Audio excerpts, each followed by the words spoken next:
Gotham City has such a specific look to it, doesn't it? Gargoyles, rain, cathedral-like spires everywhere, dark stone buildings, vigilantes brooding on rooftops. It's an iconic and unique aesthetic that helps tell the story not only of the comic books it appears in, but the city itself and the people who live in it. My name is Amy Farmer, and in this video we're going to explore the real-life history of the architecture behind Gotham City.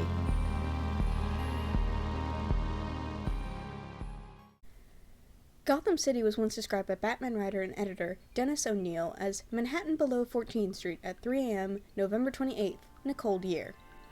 New York has always been at the heart of Gotham City. In fact, the name Gotham comes from an insulting nickname given to New York City by the writer Washington Irving, in reference to an English village of the same name, which in the Middle Ages was thought to be the village of simple-minded fools. Insults aside, New York has a heart too, and at that heart is Gothic Revival architecture. Gothic Revival is a style of architecture introduced to New York City in the 1830s, which stayed in vogue until the 1890s, modeled on the Gothic architectural style of the Middle Ages, which is most commonly found in European cathedrals. The most notable elements of the style are pointed arches, castle-like towers or turrets, decorative crowns across windows and doors, and steeply pitched roofs. These key elements of Gothic Revival design appear all over depictions of Gotham City, especially artwork concerning one of the most infamous buildings in Gotham, Arkham Asylum. The use of Gothic Revival elements in Arkham's design creates an old-fashioned and anachronistic creep factor to the asylum. It feels like a location out of a classic Gothic horror novel like Dracula, rather than an actual up-to-date medical facility. It creates dread and signals that this is not a site of anything good. In Legend of the Dark Knight number 27, the villain of the hour is an architecture historian, blowing up empty modern concrete buildings in order to expose the Gothic Revival buildings designed by the city's original architect that they obscure, showing how key the style is to the identity of Gotham and its people. The styles that make up Gotham's buildings are extremely important in creating the city's architectural identity, but the style of architecture it rejects can play just as much of a role in shaping its appearance. So grab your red capes, we're heading to Metropolis. Another big contributing factor to the architectural style of Gotham City is the need to make it as distinct from Metropolis, home of the Big Blue Boy Scout, as possible.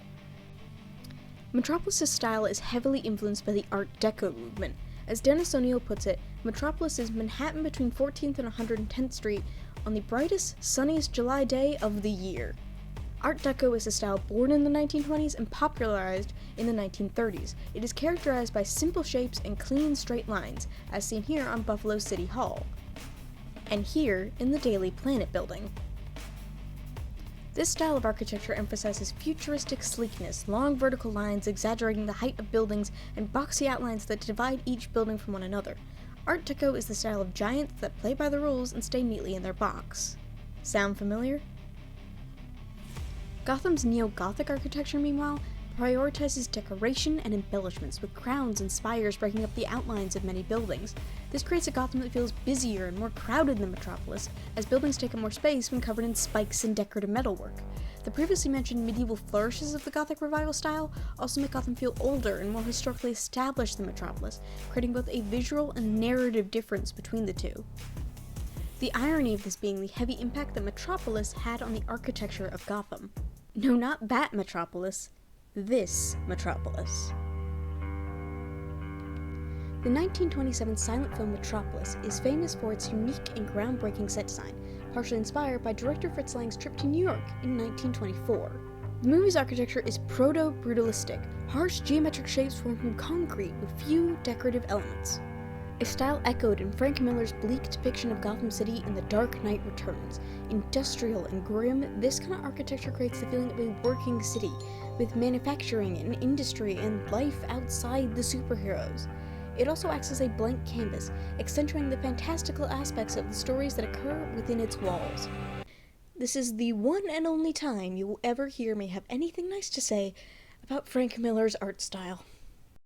Gotham City is a mishmash of many different architectural styles that all work together to tell the story of the city and its people, whether they're ordinary civilians, dastardly villains, or dark knights. Thank you so much for watching this video, and for sticking it out all the way to the end. Feel free to like and subscribe if you want more content like this in the future. All of my background music came from YouTube's free audio library. and all of my factual sources should be listed on screen now.